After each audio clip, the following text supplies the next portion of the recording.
Indus bond کا اجرا $50 کروڑ کے حصول کے لیے کیا گیا ہے اور گرین یورو ریاستی ضمانت کی بجائے واپڈا کی مستحکم مالی پوزیشن کی بنیاد پر جاری کیا گیا ہے اور ورلڈ فائنانس مارکیٹ میں گرین یورو انڈس بانڈ کی غیر معمولی پذیرائی سے پاکستان کو فائدہ حاصل ہوگا۔ بسم اللہ الرحمن الرحیم۔ چیئرمین واپڈا، آپ کو اور آپ کی ساری ٹیم کو میں ایک تو آج مبارک دیتا ہوں، یہ جو گرین یورو بانڈ آپ نے جو لانچ کیا اور جس کی وجہ سے $500 ملین کا آپ کو وہ قرضہ ملا اور بڑے اچھے ریٹس پہ، کنسیڈرنگ کہ ایک پرائیویٹ اینٹی نے، ایک گورنمنٹ نہیں بلکہ گورنمنٹ کی ایک انسٹیٹیوشن نے یہ قرضہ لیا، تو یہ بہت آپ کو مبارک ہو۔ دوسری میں مبارک آپ کو دینا چاہتا ہوں کہ یہ جو آپ نے جس تیزی سے ڈیمز کے اوپر پروگریس کیا ہے، میں نے جب شروع میں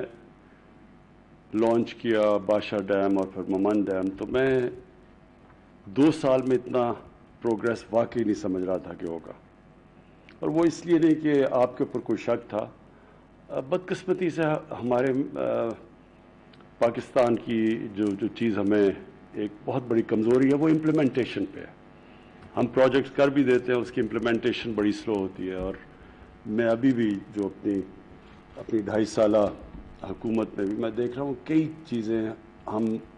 ہماری امپلیمنٹیشن ٹائم سے بہت پیچھے ہے۔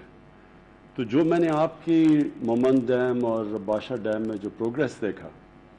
میں اس لیے خاص طور پہ آپ کو اس چیز کی خراج تحسین پیش کرتا ہوں کہ بڑا زبردست پروگریس ہے۔ اور اس کے بعد یہ جو ہمارا پورا ڈیکیڈ آف ڈیمز، کہ 10 سال ہم وہ چیزیں کرنے جا رہے ہیں جو ہمیں 50 سال پہلے کرنی چاہیے تھی۔ مجھے افسوس سے کہنا پڑتا ہے کہ جو اس ملک کا پوٹینشل ہے، جو ایک وقت جب میں اور شوکت ترین ہم جب پاکستان میں بڑے ہو رہے تھے، تو پاکستان کا ایک بڑا مختلف سٹیٹس تھا دنیا میں۔ 68 کے اندر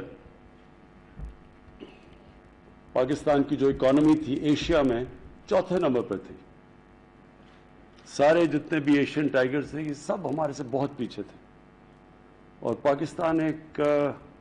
سمجھا جاتا تھا کہ پوٹینشل، ایک بلکہ کتاب بھی نکلی تھی جس میں پاکستان کو سمجھاتا تھا ایشیا کا کیلیفورنیا بننے جا رہا ہے۔ تو ہم بڑی تیزی سے آگے جا رہے تھے، اور اس کی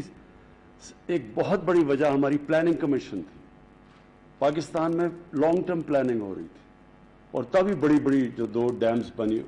وہ تبھی بنی کیونکہ ایک لمبی سوچ تھی، آگے جنریشنز کی سوچ تھی۔ اور وہ جو لانگ ٹرم پلاننگ تھی جو اصل بنیاد رکھتی ہے ایک عظیم قوم کی، جب تک آپ لانگ ٹرم پلاننگ کریں نا، اگر آپ الیکشن ٹو الیکشن پلاننگ کریں گے کبھی بھی قوم ترقی نہیں کر سکتی۔ لانگ ٹرم پلاننگ ہوتی ہے جو وہ اپنے بچوں پہ انویسٹ کرتے ہیں، اب اپنے لوگوں کے اوپر ویلیو ایڈ کرتے ہیں، آپ آگے سے سوچتے ہیں کہ دنیا کس طرف جا رہی ہے، پہلے سے پلان کرتے ہیں، کیونکہ آپ کے بچے کو 5 ایک الیکشن کے اندر تو تیار نہیں ہوتے فیوچر کے لیے، آپ کو لمبی پلاننگ کرنی پڑتی ہے۔ اور وہ جو لانگ ٹرم پلاننگ تھی وہ ہر شعبے میں مسنگ تھی۔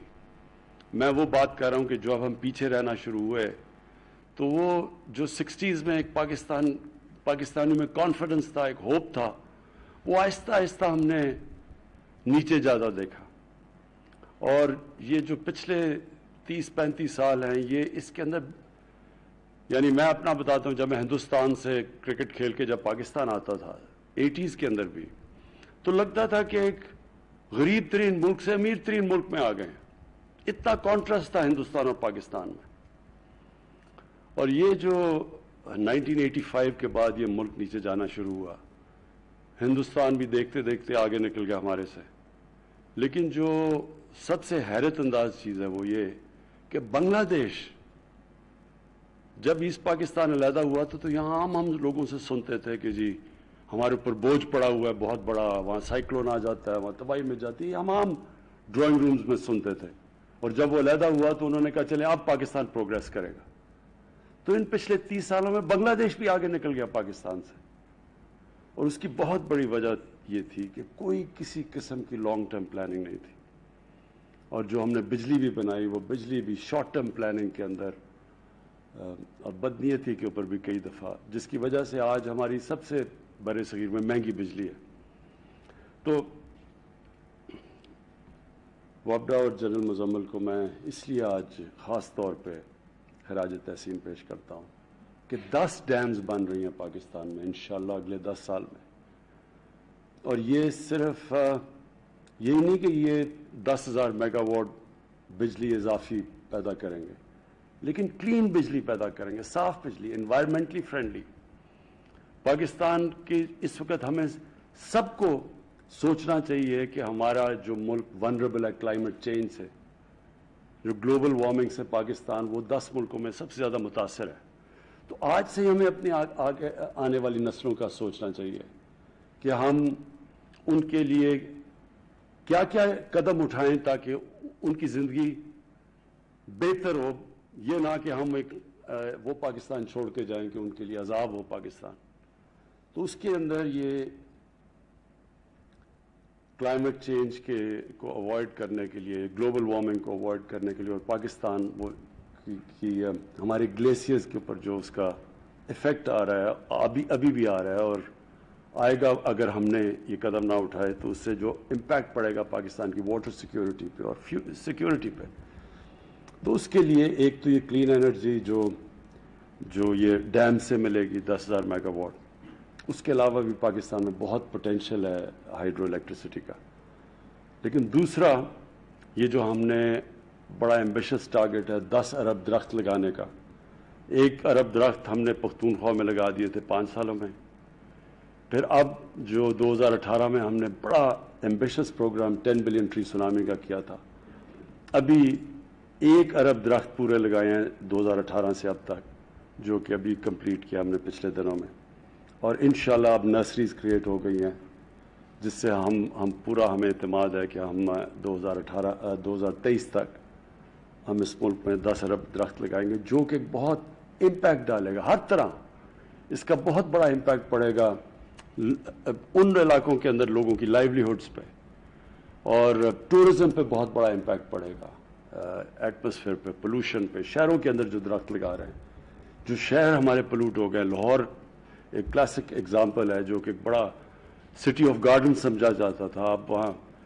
پولوشن ڈینجر لیول سے بھی اوپر چلی گئی ہے. تو یہ جو آگے آنے والے یہ جو لانگ ٹرم پلاننگ ہے, یہ ابھی سے ہم شروع کر رہے ہیں. وابڈا کی یہ جو انیشیٹو ہے اور جو ڈیمز ہیں, یہ اس کا ایک ایسپیکٹ ہے. دوسرا ایسپیکٹ یہ جو ہم درخت اور پوری پلاننگ کر رہے ہیں کہ ہم نے کیسے آگے سے اپنے علاقے پرزرو کرنے ہیں, جو ہم اب 15 نئی نیشنل پارکس بنا رہے ہیں اور ان کو پرزرو کرنے کے لیے پورا پلان کر رہے ہیں. اور اس کے بعد جو ہم اپنے انیشیٹوز ہیں کہ جو ہمارا جو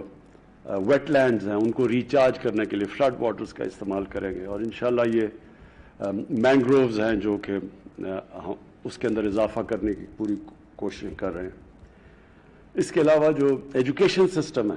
اس کے اندر پہلی دفعہ ایک سلیبس لے کے آ رہے ہیں, ایک کورس سلیبس پاکستان کے لیے. اب تک ایک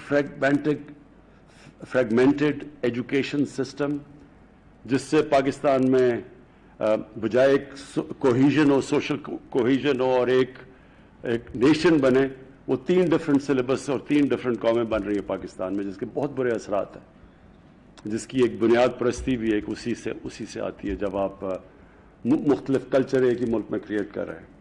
تو وہ اس کے اوپر پورا انشاءاللہ, اور اس میں ہمارے ایجوکیشن منسٹر نے بڑا زبردست کام کیا, سارے اسٹیک ہولڈر سے بات چیت کر کے ایک کورس سلیبس لے کے آ رہا ہے. اور انٹیگریٹ کر رہے ہیں ہم یہ دینی مدرسوں کو پہلی دفعہ مین سٹریمنگ کرنے لگے ہیں ان کی. اور اس کے بعد جو ہیلتھ سسٹم ہے ہمارا بہت پور ڈاکٹر ہاسپٹل ٹو